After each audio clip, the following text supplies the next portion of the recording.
Assalamualaikum warahmatullahi wabarakatuh. Selamat pagi, Bapak Ibu sekalian. Senang sekali pagi ini berjumpa kembali dengan saya, Zainal Mutakin, yang akan membersamai Bapak Ibu sekalian peserta pelatihan kepemimpinan pemerintahan dalam negeri dalam mata diklat etika pemerintahan. Kali ini materi yang akan saya bawakan adalah menerapkan etos kerja pelayanan publik. Materi ini merupakan salah satu dari unit kompetensi etika pemerintahan. Begitu ya Bapak Ibu sekalian. Namun sebelum kita mulai materi kita pada pagi hari ini, saya ingin sedikit memperkenalkan diri. Tak kenal maka tak sayang ya Bapak Ibu sekalian. Saya manggilnya ini nanti Bapak Ibu atau apa ya enaknya? Biar suasananya lebih enak gitu. Agar tidak canggung. Kalau Bapak Ibu rasanya nanti seperti anak dengan orang tuanya, seperti bawaan dengan atasannya, padahal kalau secara pedagogis pembelajaran orang dewasa, setidaknya kita adalah setara, sama-sama sebagai ASN yang diharuskan, diwajibkan untuk melakukan pengembangan kompetensi. Kalau gitu saya nanti menyebutnya ini aja ya, Sobat ASN gitu ya, biar biar lebih setara. Baik, Sobat ASN yang luar biasa gitu ya Bapak, ke Bapak Ibu lagi. Baik, saya ingin memperkenalkan diri, nama saya Zainal Mutakin. Saya adalah PNS di pemerintah Provinsi Jawa Timur. Selain itu saya juga mengajar di salah satu perguruan tinggi swasta di Jawa Timur. Pendidikan saya S1, S2, S3, namun antara S1, S2, S3 memang tidak linear. Saya anggap multidisiplin ilmu yang kami dapatkan, yang saya dapatkan pada bangku belajar S1, S2 maupun S3 ini merupakan ilmu-ilmu yang saling melengkapi. Saat ini saya berkesempatan menjadi fasilitator pelatihan kepemimpinan pemerintahan dalam negeri, BIM-Pemdagri, pada BPSDM Provinsi, BPSDM Kementerian Dalam Negeri. Baik, Sobat ASN sekalian yang saya banggakan, kita langsung masuk ke materi, namun kita coba pemanasan dulu ya, pemanasan dulu. Nanti sambil berjalan, nanti kita kenalan satu-satu sebelum Bapak Ibu sekalian, maaf Sobat ASN sekalian, menyampaikan pertanyaan ataupun ingin berdiskusi, nanti bisa sambil memperkenalkan diri. Baik, kita coba review sedikit Sobat ASN sekalian yang ada di ruangan ini, kita review sedikit tentang apa itu kompetensi pemerintahan dan apa saja kompetensi pemerintahan. Tentu ini sudah diulas panjang lebar oleh pemateri-pemateri sebelumnya. Namun saya ingin kembali mereview ingatan Bapak Ibu, maaf Sobat ASN sekalian, bahwa dalam Undang-Undang Nomor 23 Tahun 2014 tentang pemerintahan daerah ini pada pasal 233 disebutkan bahwa selain kompetensi teknis, kompetensi manajerial, dan kompetensi sosial kultural, ASN atau PNS itu juga harus dibekali dengan kompetensi pemerintahan. Nah, dalam lampirannya dijelaskan, dalam penjelasan pasal 233 itu dijelaskan bahwa ada 7 kompetensi pemerintahan. Di antaranya salah satunya adalah etika pemerintahan. Coba bisa disebutkan 7 itu apa saja? 1, ya kebijakan desentralisasi. 2, hubungan pemerintah pusat dengan daerah. 3, pemerintahan umum. 4, pengelolaan keuangan daerah. 5, urusan pemerintahan yang menjadi kewenangan daerah. 6, hubungan pemerintah daerah dengan DPRD. Dan yang ketujuh, yang tidak kalah pentingnya adalah etika pemerintahan. Nah, mata diklat yang akan saya ajarkan dalam konteks ini adalah etika pemerintahan pada unit kompetensi menerapkan etos kerja pelayanan publik. Nah, selain itu Bapak Ibu sekalian, dari etika pemerintahan dari kompetensi etika pemerintahan di sini memiliki fungsi utama. Etika pemerintahan yang tadi disebutkan sebagai kompetensi, bagian dari kompetensi pemerintahan, salah satu dari 7 kompetensi pemerintahan, di sini memiliki 3 fungsi utama, yaitu pelaksanaan etika individu, pelaksanaan etika organisasi, dan pencegahan tindak pidana korupsi. Ya, betul Bapak Ibu sekalian, pencegahan tindak pidana korupsi ini masuk dalam kerangka kompetensi etika pemerintahan sebagai fungsi utamanya, salah satu dari 3 fungsi utama etika pemerintahan. Sebelum saya lanjut, ada pertanyaan? Sudah mulai menghangat ya dari review ini Bapak Ibu sekalian.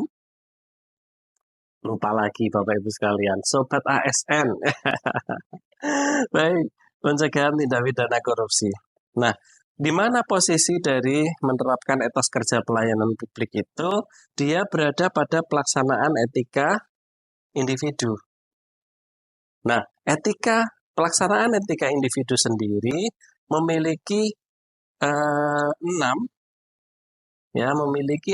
fungsi dasar atau unit kompetensi. Yang pertama, mengelola hubungan dengan unsur media informasi. Jadi seorang PNS, seorang ASN, dia harus memiliki kompetensi bagaimana membina, mengelola, dan menjalin hubungan yang proporsional dengan unsur media informasi. Yang kedua, membuat strategi peningkatan kepercayaan publik. Jadi tugas pemerintah sebagai pelayan publik, ya, tugas pemerintah sebagai pelayan publik ini harus dimengerti bahwa kita harus melakukan peningkatan, melakukan upaya-upaya, memperbaiki strategi-strategi untuk meningkatkan kepercayaan publik. Yang ketiga, baru menerapkan etos kerja pelayanan publik. Jadi nilai-nilai etika-etika dan standar-standar yang disepakati atau diatur dalam berbagai macam peraturan perundang-undangan ataupun norma-norma ataupun kode etik organisasi profesi yang harus diterapkan oleh PNS dalam pelayanan publik ini nanti harus diterapkan. Yang keempat, melakukan pengawasan penerapan nilai pelayanan publik. Selain dilaksanakan, maka juga harus diawasi pelaksanaannya itu. Kemudian menerapkan nilai pelayanan publik dalam perilaku kerja, serta menerapkan etika pelayanan publik dalam perilaku kerja. Yang pertama, nilai pelayanan publik, Sobat ASN. Yang kedua, etika pelayanan publik. Nah, 6 fungsi dasar ini atau unit kompetensi ini yang menjadi bagian dari fungsi utama pelaksanaan etika individu. Itu ya. Selanjutnya, Sobat ASN, fungsi utama yang kedua adalah pelaksanaan etika organisasi. Dia memiliki 5 unit kompetensi. Atau bisa dilihat di sini. Ya, Sobat ASN sekalian memiliki 5 unit kompetensi. Kelas saya dari sana kalau gitu biar terlihat jelas. Ini. Yang pertama adalah melakukan diplomasi organisasi. Yang kedua, melaksanakan manajemen pengetahuan dalam organisasi. Artinya di situ yang pasti dalam organisasi itu nanti ada proses coaching mentoring, ada proses transfer knowledge dari antar anggota dari organisasi itu. Nah, di sini harus dilakukan manajemen pengetahuan. Yang ketiga, merumuskan dokumen informasi organisasi. Jadi organisasi itu apa dan bagaimana visinya, misinya, dan seterusnya, ini harus dirumuskan. Dokumen-dokumen informasinya apa saja. Yang keempat, melakukan kajian informasi organisasi. Dan yang kelima, menangani permintaan informasi.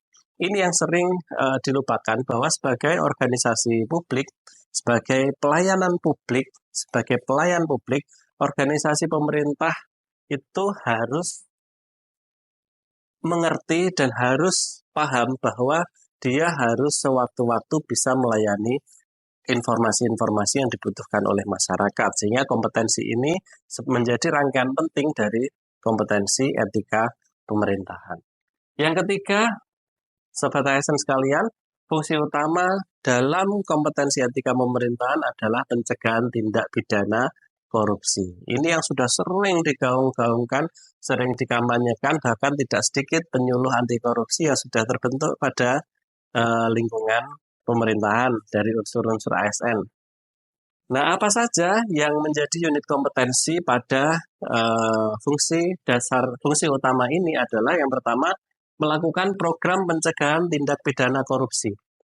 Melakukan program pencegahan tindak pidana korupsi sesuai yang sudah dicanangkan oleh KPK tentunya. Yang kedua, mengidentifikasi potensi korupsi dalam organisasi. Jadi setiap PNS, setiap ASN, setiap individu dalam dalam organisasi pemerintah daerah itu harus dapat mengidentifikasi potensi korupsi dalam organisasi sehingga pencegahan atau mitigasi harus dilakukan dalam upaya menekan, meminimalisir dan menghindari terjadinya korupsi di organisasinya. Yang ketiga, mengimplementasikan kegiatan pencegahan korupsi dalam organisasi, dan yang keempat, melakukan pendataan kasus korupsi. Kenapa kasus korupsi harus didata? Ayo. Kenapa kasus korupsi harus didata? Coba, saya pengen dengar dari yang ini nih. Sobat ASN dari mana? Baik, ya. Ya, memang ya, semakin kita bisa mengidentifikasi, semakin kita bisa mendata apa saja yang terjadi, nanti kita akan mengetahui trennya. Apakah dari hari ke hari, dari bulan ke bulan, dari tahun ke tahun, jumlah potensi ataupun jumlah kasus korupsi yang terjadi di lingkungan kita, di lingkungan organisasi pemerintahan tentunya, di instansi kita, ini apakah semakin meningkat atau semakin menurun. Ini yang nanti akan jadi bahan untuk analisis lebih lanjut terhadap tindakan pencegahan korupsi ya di lingkungan instansi kita. Baik, Sobat ASN sekalian, dari sini ada yang ingin ditanyakan? Tidak ya. Baik, kita lanjutkan sekarang dari unit-unit kompetensi ini ya. Dari unit-unit kompetensi ini mana sih ya dari kompetensi etika pemerintahan ini yang menjadi paket atau yang menjadi harus dimiliki oleh seorang administrator. Sobat ASN sekalian yang ada di hadapan saya ini kan menurut profiling dari panitia ya, semuanya saat ini sudah menduduki jabatan pengawas ya. Betul ya? Yang nantinya akan dipromosikan atau akan menduduki jabatan administrator, sehingga Sobat ASN sekalian yang ada di hadapan saya ini sebelum nanti duduk pada jabatan administrator, sekarang dibekali dulu dengan kompetensi pemerintahan untuk skema atau untuk paket pejabat administrator. Nah, etika pemerintahan ya yang menjadi unit kompetensi mana yang menjadi kewajiban atau yang harus dimiliki oleh seorang administrator. Nah, ternyata di lampiran Permendagri 108/2017 itu sudah jelas sekali ya. Pejabat administrator dalam kompetensi etika pemerintahan dia harus mampu ya, dia harus memiliki unit kompetensi yang pertama mengelola kualitas pelayanan pemerintah. Yang kedua, menerapkan etos kerja pelayanan publik. Yang ketiga, merumuskan dokumen informasi organisasi. Apakah hanya 3 ini yang harus dimiliki administrator? Tentu tidak. Nanti dari kompetensi-kompetensi yang lain, ya seperti tadi ada 7 kompetensi, masing-masing ada unit kompetensi yang harus dimiliki oleh seorang administrator. JPT Pratama juga gitu, ada sekian unit kompetensi dari 7 kompetensi yang harus dimiliki oleh JPT Pratama. Pengawas juga demikian, pelaksana juga demikian, camat dan lurah juga ada di monggo silahkan nanti direview kembali, dibaca kembali Permendagri 108 tahun 2017. Baik, sekarang kita fokus pada unit kompetensi yang akan kami sampaikan, yang akan saya sampaikan di sini adalah menerapkan etos kerja pelayanan publik. Kelihatan nggak ini Bapak Ibu sekalian? Saya geser ke sini lagi lah kalau gitu. Baik, menerapkan etos kerja pelayanan publik. Boleh saya sambil duduk ya, nanti saya duduk, nanti saya ke tempat Bapak Ibu sekalian, nanti saya geser ke sana biar Bapak Ibu nggak bosan melihat saya. Baik, menerapkan etos kerja pelayanan publik ini ada ada 4 elemen. Ada 4 elemen. Dan ada berapa ini? Banyak sekali, 19 kriteria unjuk kerja. Yang mana nanti ketika sobat ASN sekalian ini yang akan menjadi administrator harus mengikuti uji kompetensi. Ya, mengikuti uji kompetensi. Pada uji kompetensi tersebut khusus pada unit kompetensi menerapkan etos kerja pelayanan publik, sobat ASN sekalian harus menunjukkan evidence 19 ini. Ya, kalau tadi di slide sebelumnya ada 3 pemaketan kompetensi pemerintahan untuk etika pemerintahan, ada 3 unit kompetensi, ya, maka 19 KUK ini, 19 kriteria unjuk kerja ini hanya 1 dari 3 tadi. Sehingga mungkin bisa dikalikan 3 untuk etika pemerintahan. Kok banyak sekali? Ya iyalah. Ya memang ASN kita yang menjadi abdi negara ini, menjadi PNS ini memang harus memiliki kompetensi yang terukur, ya nggak sekedar banyak, tapi terukur seperti yang sudah diatur dalam Permendagri 108 2017. Nah, kriteria unjuk kerjanya apa saja? Apa yang harus dilakukan? Sebagai bukti bahwa kita sudah kompeten dalam menerapkan etos kerja pelayanan publik. Yang pertama adalah interpretasi standar etika didiskusikan dengan pimpinan organisasi dan memastikan dukungan dan kesamaan pemahaman. Ya, sobat ASN sekalian, tentu ini sudah di manajemen PNS ya maupun sistem kerja yang baru dari Permenpan 1 2022 itu sudah diatur ada dialog kinerja antara bawahan dan atasan, antara staf dan pimpinan.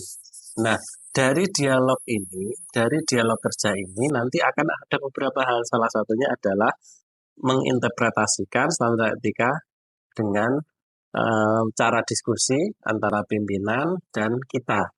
Ya, kalau sobat ASN sekalian sekarang adalah pejabat pengawas, maka dengan administratornya, atau bisa jadi dengan JPT Pratamanya, ya didiskusikan untuk memastikan dukungan dan kesamaan pemahaman. Selanjutnya adalah historis penerapan etika, ya menginventarisir historis penerapan etika. Untuk apa? Untuk digunakan sebagai pembelajaran di masa yang akan datang. Maka tadi yang saya sampaikan bahwa kenapa harus harus didata, harus dikumpulkan nih berapa kasus korupsi, apa saja kasus korupsi. Ini untuk pembelajaran di masa yang akan datang. Kalau itu tidak baik, maka harus ditinggalkan. Jangan diulangi. Tapi kalau itu baik, maka harus ditingkatkan. Kalau itu salah, maka kalau itu tidak baik, maka harus ditinggalkan, jangan diulang. Kalau itu baik, maka harus ditingkatkan. Kalau itu salah, maka harus diperbaiki atau dibetulkan. Yang ketiga, untuk menerapkan standar etikanya adalah menetapkan standar etika. Jadi setelah didiskusikan, diinventarisir, kemudian ditetapkan. Ini loh, ya, standar etikanya seperti ini, sumbernya dari sini. Kemudian melaksanakan standar etika, ya, melaksanakan standar etika. Ini etika pelayanan publik dan konsekuensi pelanggaran etika dijelaskan kepada pegawai lain. Kita sebagai pengawas otomatis harus menjelaskan kepada staf atau pelaksana. Nanti, ya, Sobat ASN sekalian, menjadi seorang administrator, maka juga harus menjelaskannya kepada pengawas-pengawasnya ataupun pelaksana staf di Anda semua. Yang kedua, perilaku kerja pegawai lain dinilai menjadi kewenangannya bawahan Anda, ya, yang memang harus Anda nilai, maka ini harus dinilai dan rujukannya adalah standar etika. Yang ketiga, konsultasi hasil penilaian diberikan secara tepat waktu, konstruktif, dan konsisten. Konsistensi penting ya, Sobat ASN sekalian. Kadang awal-awal diterapkan, kemudian di tengah-tengah sudah mulai kendor, di akhir sudah lupa. Ini yang harus dihindari ya. Terjadi nggak ini di tempat Sobat ASN sekalian? Hah? Nggak terjadi. Di sini nggak terjadi, tapi di kantor. Baik, yang keempat, penyelesaian pelanggaran etika ditetapkan dengan mempertimbangkan unsur kerahasiaan dan netralitas. Ya, ada hal apa yang terkait dengan pelanggaran etika ini kadang memang harus dipertimbangkan kerahasiaannya, harus dipertimbangkan juga dalam penyelesaiannya. Nanti kita harus dalam posisi netral, tidak ada konflik kepentingan yang bisa merusak netralitas kita dalam melakukan penindakan terhadap pelanggaran etika. Baik, elemen yang ketiga, melakukan pendampingan pada situasi konflik kepentingan, yaitu kebutuhan penyelesaian konflik kepentingan yang dihadapi oleh pegawai lain diinventarisir sesuai dengan kebutuhan dan situasi yang akan dihadapi. Ya, apa penyelesaian yang akan dilakukan apa? Ini harus identifikasi ya dan diinventarisir kebutuhan-kebutuhannya. Yang kedua, sumber konflik kepentingan diidentifikasi. Yang ketiga, langkah-langkah penyelesaian konflik ditetapkan. Jadi untuk melakukan pendampingan pada situasi konflik kepentingan, ya, konflik of interest ini yang sering terjadi di pemerintahan. Mungkin dalam satu unit kerja ada hubungan adik kakak, masih ada mungkin ya, tapi sudah jarang ini suami istri mungkin, orang tua dan anak mungkin, atau yang lebih mungkin maaf, mungkin antara pacarnya dengan pacarnya dalam satu unit kerja. Ini mudah sekali memicu terjadinya konflik kepentingan. Nah, ini harus dimitigasi ya dari awal, Sobat ASN sekalian, untuk nantinya akan dilakukan langkah-langkah penyelesaian konflik ini ditetapkan sehingga nanti model etos kerja ini dikembangkan. Yang terakhir ya, ini menjadi elemen dari unit kompetensi menerapkan etos kerja pelayanan publik. Khusus pada mengembangkan model etos kerja ini ada yang paling banyak 9 ya, ada 9 kriteria unjuk kerja atau sesuatu yang langkah-langkah yang harus dilakukan agar kita dikatakan kompeten pada unit kompetensi menerapkan etos kerja pelayanan publik. Khusus untuk elemen mengembangkan model etos kerja ada 9 hal yang harus dilakukan. Mulai dari penjabaran operasional perilaku yang diharapkan ditetapkan melalui hasil konsultasi dengan pimpinan, kemudian menginventarisir konsistensi perilaku kerja personal untuk memberikan model perilaku yang diharapkan, kemudian menyusun petunjuk pelaksanaan perilaku kerja yang sesuai standar etika. Ya, sebagai rujukan pengembangan pegawai dan dasar penerapan penilaian pelanggaran etika. Nah, ini masing-masing Sobat ASN sekalian, nanti harus dilakukan secara secara simultan 1, 2, 3, 4 sampai 9 Dan yang tadi sudah saya sampaikan tadi, ini juga harus dilakukan secara simultan. Artinya ini harus dilakukan step by step sampai kemudian itu diterapkan atau ditetapkan dan nanti di yang terakhir ini diterapkan di model etos kerja. Saya lanjut ke nomor 5, model pengambilan keputusan berbasis standar etika digunakan. Ya, berarti menggunakan model pengambilan keputusan berbasis standar etika. Nah, standar etikanya tadi sudah ditetapkan di awal. Kemudian yang kelima, model pengambilan keputusan berbasis standar etika digunakan. Dan yang keenam, resiko pelanggaran etika diprediksi. Yang ketujuh, resiko pelanggaran etika diprediksi. Namun ini dalam sebenarnya ada double ya, nanti kita cross check lagi. Yang ke-8 ini juga ada yang double, maaf di slide saya, nanti kita perbaiki lagi. 6 dan 7 itu sama, 8 dan 9 ini juga sama. Jadi yang terakhir, laporan pelanggaran ditangani secara tertutup dan segera. Ya, ini penting sekali. Ditangani dulu secara tertutup dan segera. Jadi harus segera. Kenapa harus segera?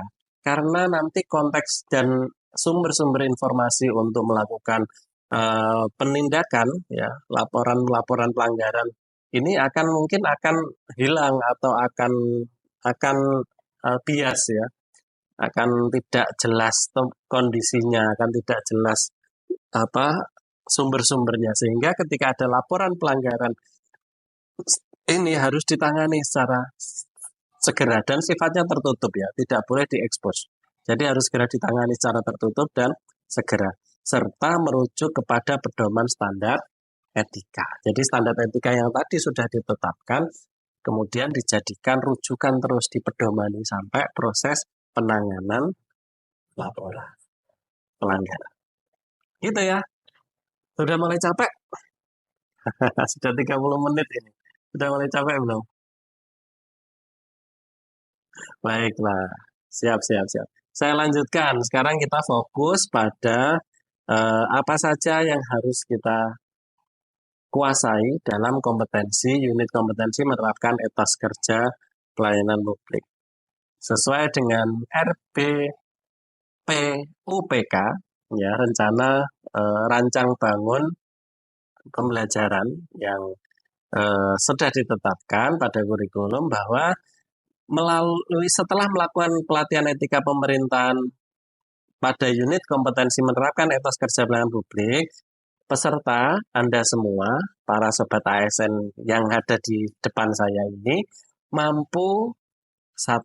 Menerapkan standar etika, 2. Melaksanakan standar etika, 3. Melakukan pendampingan pada situasi konflik kepentingan, 4. Mengembangkan model etos kerja.